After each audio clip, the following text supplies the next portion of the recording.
for example, if I have a message flow in the IIB application, it's not a REST application, it's just a normal application.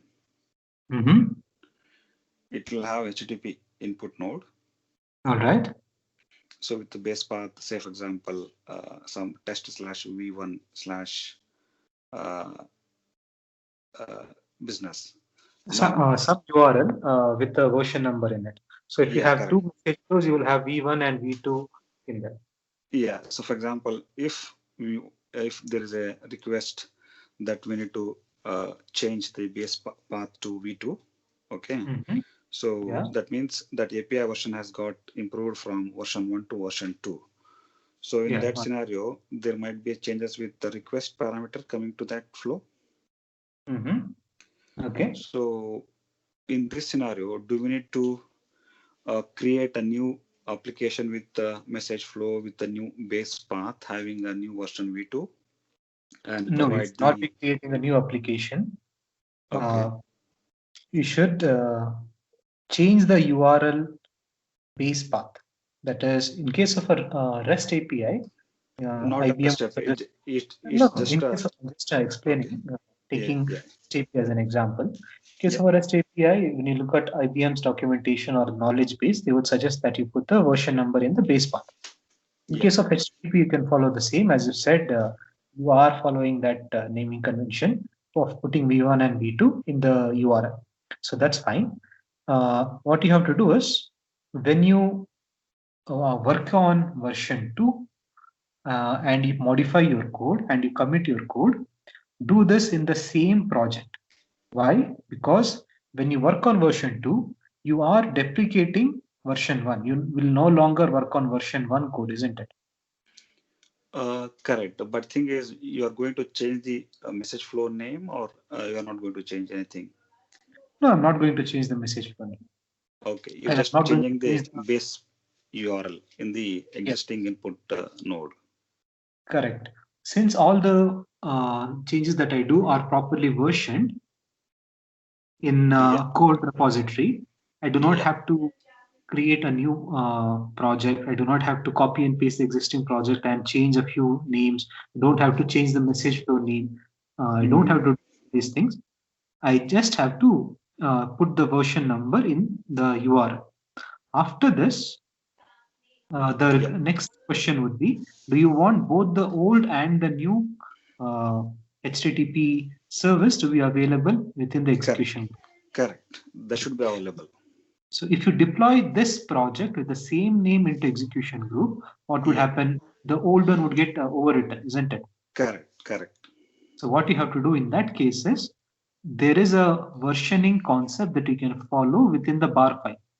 So when you create a bar file and a project gets added into the bar file, there is an option to edit that project name.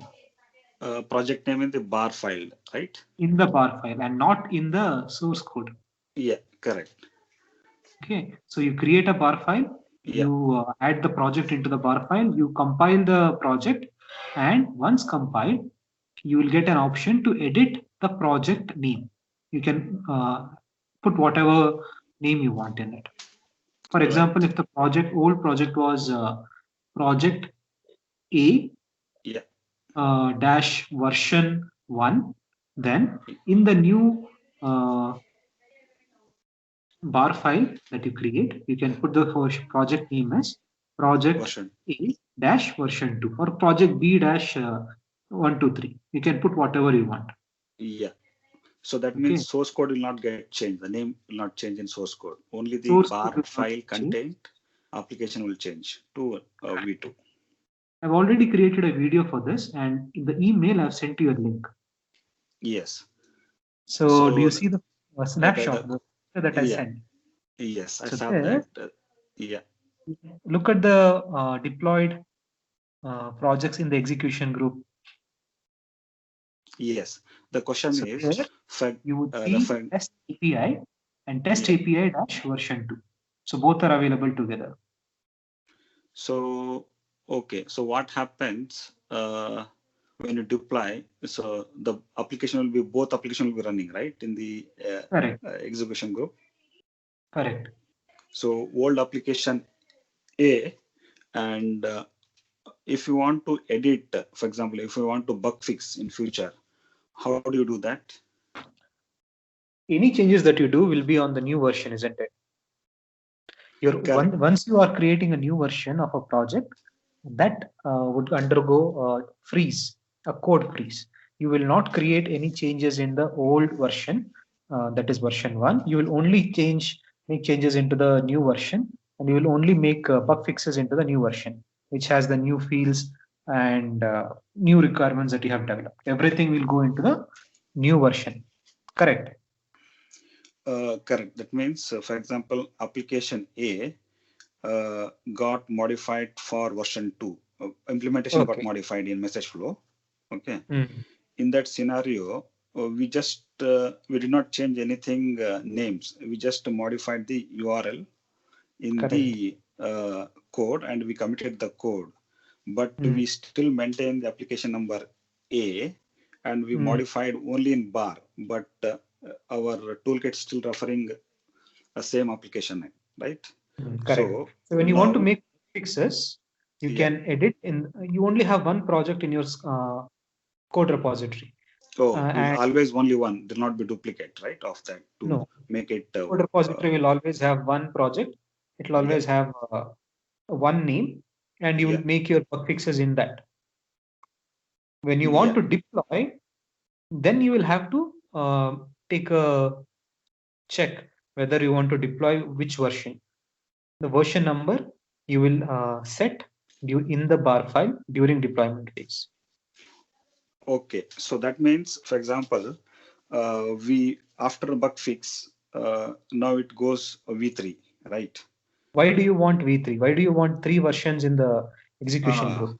Okay, you are creating a bug fix, isn't it? So you will put V2 and deploy it. Okay.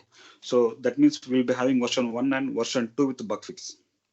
Correct. The reason you want version 1 is there are some fields in it, and some, for example, customers still using is using V1, and some customers have not upgraded their mobile application. So you still want to give them the old functionality. Correct. And you have deployed V2 because that's the latest version with the new features. For example, logging or additional exception handling is your new feature. So these two you need. You do not need V3. Okay. So, okay, that is one thing. But if you go back to a toolkit, your toolkit will have one project, but that project got modified with latest changes, right? That's how you refer. Correct. How do you refer if you want to use the previous one? Why do you want to use the previous one? Because, for example, you got a bug fix with the version 1. Okay, you have deployed version 1 code and you want to do some bug fix for version 1 code. Yeah, because we are still serving that that thing also, right? So if there is a bug in version 1, should you not be asking your customers to upgrade? See, technically you can create bug fix for version 1 as well, and I'll tell you how to do it. But think about the business. If there is a bug in version 1 and version 2 is already available, should you not be asking customers to upgrade? Correct. Understand. Assuming that version 1 is in happy path, right? Correct. It is serving the customer, so we don't want to disturb that. Yes. Okay. So that means we keep changing the bar file name to reflect the respective version and deploy it. So now at any given point of time, we will be having older version application and newer version application, right? Correct. And if you want to, when you want to force your customers to stop using the old version, you will send them a notification, such as in case of a mobile application, you would see that please upgrade before February 2nd. Otherwise, this application will no longer function for you. Some notification you will send to them. And then on February 2nd, you would stop the old version of the application in the execution group. Just stop, right? You can stop, you can delete. It's up to you. I would prefer to say just stop it. Okay, but project name physically will not change to V2. That still refer to V1 only in the toolkit, because that will keep maintain that naming convention, right? Only one project in your execution, in your source control should be available. Yeah. So that when a new developer is working on that project, he can, without a doubt, work on the proper code.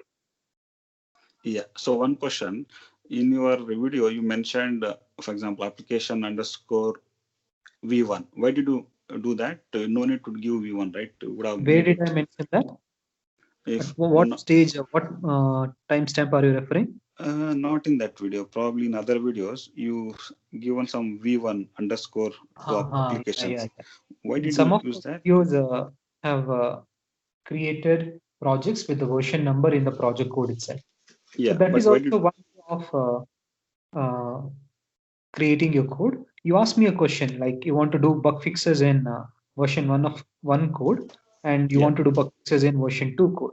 In such a case, having the version number in the project is recommended if you anticipate bug fixes and enhancements in both the versions at the same time. Okay. In that scenario, you will create a new project with version 2 and provide separate bug fixes in the two different. Okay. In that scenario, that makes sense. Agreed. Yes. Otherwise, we will just same use case is by using branches. For a one feature, you will have one branch, taking GitHub as an example, and for another feature, you will have another branch. Right. And both these branches can live together, and changes can be made together using the branching concept of VCS. Correct. For that, we will be maintaining same application name or two different versions of the application in the code. You will maintain the same application name. It's only the feature that is getting changed. Yeah, between the two branches. So your branch will have the name of the feature. For example, your branch 1 will be add, and the branch 2 will be add and subtract. Yeah. In case of calculator. So branch 2 will have the same application name, but application will be calculator. Your branch 1 will have the name add because you're implementing add function to the calculator. Branch 2 will have the name subtract because you're adding subtract operation to the calculator. Oh, so based on the function, we will name it for our source control repository, basically, right? Correct. This is only applicable if you want to work on the same project, but in two different, you're assigning the project to two different developers so that they develop two different features together. Okay. So probably in this scenario, for HTTP input node, when URL changes because of version 1, version 2, we'll just update the path and rename the application, bar file, not the actual source code, and deploy that to application running in the execution group. So in that case, yeah, so that makes sense. So in doing this way, we will not be creating extra artifacts in our toolkit, right? Isn't it? You'll not be creating extra artifacts in your toolkit, in your source control system, and you will not have to ask anybody to delete the old stuff from code repository when it is not in use. Correct. So if we use V2 and V1, we need to ask them to delete, right? V1 because it's no more use, something like that in repository. That's not a good idea to delete. Correct. Yeah. So when you check in the updated the flow, message flow with the V2, so checking in code with some version number, right? Does that make any sense by adding some version number there? In your REST API or your HTTP code, you will have to add version number in what is that place in the base URL. So there you will add the version. But are you asking? That is fine. Are you asking about the code, the message, the commit message? Commit message. In the commit message. Commit message. Commit message. No need to mention anything there. The commit message, you will have to add a user story, some link to the user story. So suppose you're working on a tool such as Jira to track the tasks, then there would be a Jira number. Correct. So Jira number is fine. For example, message flow, definitely first time it will be V1. So you have changed some path, okay, to make it to available for V2. So now we are going to check in that flow, right? Since you modified path. Correct. While checking, you will give a version number to V2, or you'll still keep that V1 in the version. So V1 and V2, these are user stories, isn't it? There is some need for V2.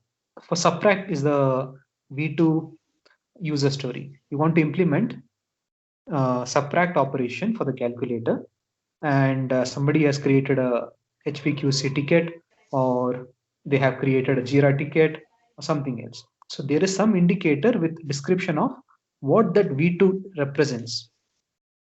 So instead of a number, it is better that you link it to a ticket. I'll give you a use case. For example, you are deploying multiple versions of a code into an execution group, but you are not maintaining you're not actively maintaining both the versions. You just want the application to be available as V1, V2, V3 in the execution group, so that you can switch to different versions. You will stop one version and you will switch to another version, start another version. This is a rollback feature. Okay. Sorry, Vishnu, I didn't get that. Come again. You deploy a new code into an execution group. Yeah, correct. And it will have some version number. Correct. V1. And the new version number will always be +1. +1, correct. Yeah. To indicate that it is new. Correct. And if the deployment fails, or if there is a bug in the code and you want the code to be rolled back, in continuous integration, continuous deployment, there are many ways of doing this rollback feature. You can deploy your old bar file again, and that will cause a rollback. Or you can stop the new application in execution group, and you can start the -1 version of your project in the execution group. This is one way of doing a rollback. But how do you get that previous version? Because we stopped that. It's available in the execution group, remember? We are maintaining all our versions of application in the execution group using the bar file project edit mode. Correct. So that will be there in repository. We can get that. No, not in repository. Not in repository. See, we don't want to deploy anything. We want to roll back, but we do not want to deploy anything. We do not want to make any changes to the execution group's deployment application. So how do we do this? We stop and start. What do we stop? We stop the new flow, the new project, and we start the old project. Both are okay. So based on your use case, you can have n number of your projects deployed in the execution group. Now, for example, after some days, V3 comes into picture. Okay. Now they want to maintain V2 and V3. And we need to stop that V1 and delete that from the execution group, right? That's it. In API management lifecycle, there are different API here. I'm just giving as an example. So here, the project that you're deploying has version numbers in them, and it is a web service. So I'm taking example of API management lifecycle. So there you can create a new project, then you can delete a project, you can retire a project. That is, it is no longer in use. You can deprecate a project, which means it will be removed soon. Correct. Like in API-C, right? Yes, in API-C. Yeah. And in general, in API management lifecycle, not just based on a tool, but based on the general principle. So, in your business use case, if you do not want version 1 to be used, you just want version 2 and version 3, you will have to force your customers to stop using version 1. And then when you stop that application in your execution group, they will no longer be able to use it. So deprecate would mean that you send an email to your customers and say, please only use it up to February 2nd. And retire would mean that you will delete the project version 1, or you will stop the project version 1 in the execution. So you can decide. Okay. So in that way, deprecation or decommission will happen, isn't it? Correct. For V1. And V2 and V3, I mean, V2 will continue. Will continue to work together at the same time. Okay. So that means whoever is deploying the application to for V3 or V2 or V3 in future, they should remember that they have to change the bar file content to make it more readable in execution, right? For example, application A, V3. To start with this practice, create a document, share it with your team, and tell them this is how you're supposed to version your bar files and have them do it. And in the next phase, you can automate this and make it in such a way that all the deployments will happen +1 as a version number +1 when they provide the proper Jira number and so on. So you can automate it. When you automate it, the chances of mistake or error, human error, will be reduced. I think this is the best way to make it instead of copying and pasting into a new project and creating a V2, isn't it, in Toolkit? Yes. This is the best way.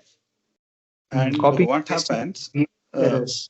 Yeah, correct. What happens? Another scenario: if you get a version 1 request in MQ, and you need to process into your flow, how do you differentiate that request?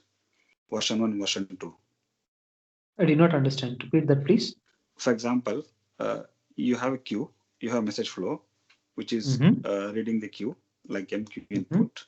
Okay. MQ input, today it is getting V1 request, version 1 request. Tomorrow, there is a chance that you get version 2 request. Okay. That means there will be some changes in your request parameter, something like that, in the incoming request. So how do you handle this? Will you create a new queue to read 2 different flows for 2 different versions of the queue request, or will you use the same queue and check the header field, something like that? In case of an API, what we did was we created 2 resources. When having the project deployed as V1 and V2 in the same execution groups, you're listening on the same port, but your URL is different. Yeah, this is for URL. In case of in case of a queue, if you want to use the same port, that would be your listener channel and the listener port in case of an MQ. And you can have this configured in such a way that you will use the same queue and have 2 different subsections of a flow being listening to it. You can do that. But the easy way of doing this is in the queue name itself, you will have the version numbers, similar to what you had did with the base URL of a API. So queue name, you would say that we need to create extra queue so that the new request come into that new queue. Correct. But I have not seen this being used extensively in case of a queue, because it creates a queue is not an object that I've seen where version numbers are added. Correct. So it is better to create a separate queue to handle the V2 implementation, stuff. You will have to really think about why that use case is occurring. That queue is an asynchronous mode of communication. The scenario is, for example, you got just now we read a message in the HTTP node, right? That is V2 message. Now you are calling, your flow is calling to some other application, and you are putting a message into that queue, and that application is reading that queue. So that application, that flow or that application should create a new queue to handle V2 request separately, or should they read that same V2 version in the same queue and differentiate whether it is a V1 or V2 based on the, because we need to serve both the customer at the same time. Based on the message payload or based on message headers, MQRF and others, you can differentiate the data that is coming into your system. And then route, so you can have a gateway, and the gateway can route to multiple versions of your application. So a data which is coming into your system will have the consumer who is connecting to your API or your queue will most probably have just one access point. They will not always access the version 1 queue, version 2 queue, version 3 queue. Correct. There will be some sort of a gateway. You can build the gateway in your queue manager, or you can build the gateway in your application logic, in IIB message logic, and route it similar to the way API Connect is doing it. In API Connect, you can create these multiple versions and you can route the data to multiple versions of your IIB application. So that is one endpoint. If you have 10 servers, you can connect those 10 servers to one API Connect and route your traffic. Right. That you can do with your queues as well. So in this because scenario, you don't want your consumers or your applications to connect to 10 different points. You don't want to open 10 different network ports, or you don't want to share 10 different infrastructure details. Our infrastructure detail would be name of a queue or name of a table, a database, or something like that. You want to keep that as a single entry point and a single exit point, and then you're versioning within your application code. Okay, that means when we are sending a message of V2 and you would have V1, seen XML messages and JSON messages with the version number in them, isn't it? When you see a schema file, you would see 2003, 2005, and version number 1, 2, 3, these kind of entities within the payload or within the headers. Yeah, we can ask them to differentiate the message based on the content of the message and handle it accordingly, right? Instead of creating a new queue. So when you create a gateway gives you a logical route. So with the gateway, you have one queue and a logical routing logic, which sends it to multiple paths. That routing logic can be in IIB, it can be in API Connect or any other technology. Is equal to logical map. Correct. So probably what I will do, I will add a route node, and I'll give a path and check the path. If the path contains this field, route to this respective implementations of flow, depending on the content of the message. If it is a V2 content, route it to that implementation. If it is V1, route it to V1 implementation. And if you do this, let's say finally the routing destination, let's say it is a queue itself. You take from the master queue and send it to these sub queues, that is version 1 queue, version 2 queue. In this case, you are abstracting your implementation logic from your consumer. So you can delete these queues, old queues, and the customer will not have to be involved in this. You don't have to send notification to your consumer, because the version numbers are controlled by you, and the creation of new queues are also controlled by you, and it is not dependent on the person who is using your service. We have discussed about many things now. We have discussed about APIs and MQs and callable flows and different functions, and keeping both active, keeping only one active. So now it is getting confusing. Now we need a pictorial representation.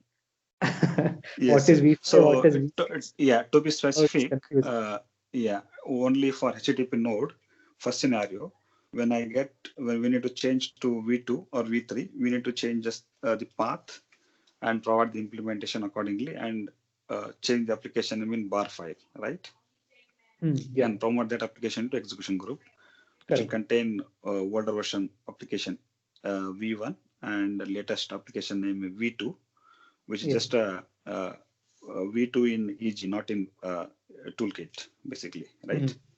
That is one. And for MQ, we will check the message content to route it accordingly by using route node. Path of check the path. Check the content by using that X path and route it accordingly, instead of creating a new queues, right? So creation of new queue will be heavy task basically every time. Correct.